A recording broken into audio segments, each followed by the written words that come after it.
একটা বড় অভ্যুত্থান বা একটা যে কোনো বড় ঘটনার পরে সাধারণত মানুষ যখন নিজেদের অধিকার ফেরত পায়, নিজে কথা বলার জায়গা পায়, তখন প্রত্যেকের জায়গা থেকে কথা বলতে চায়। তার মানে এই না যে আমরা সবাই আলাদা আলাদা কথা বলছি, প্রত্যেকের কথাগুলো কিন্তু একই।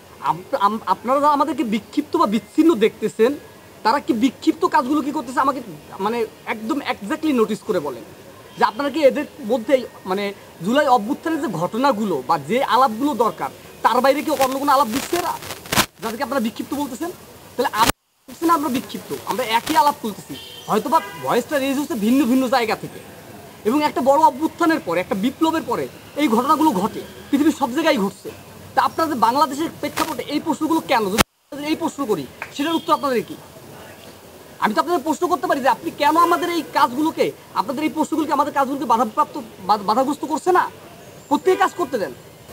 যাই, আপনি বললেন যে মানে ভিন্ন ভিন্নভাবে সামনে আসতেছে, আখের গোছাচ্ছে। প্রথমত আমাদের সভাপতি প্রথমে যেটা পরিষ্কার করছে যে আমরা সামনে আসার প্রয়োজনটা বোধ করি।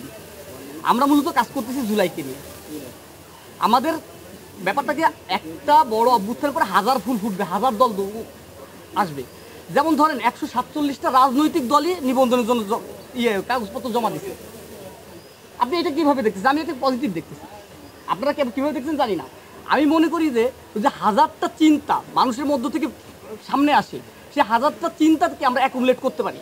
অর্থাৎ একটা গণতান্ত্রিক যে মানে যেটাকে বলে প্ল্যাটফর্মটা বা গণতান্ত্রিক চিন্তাগুলো এখানে প্রতিষ্ঠিত হতে পারে।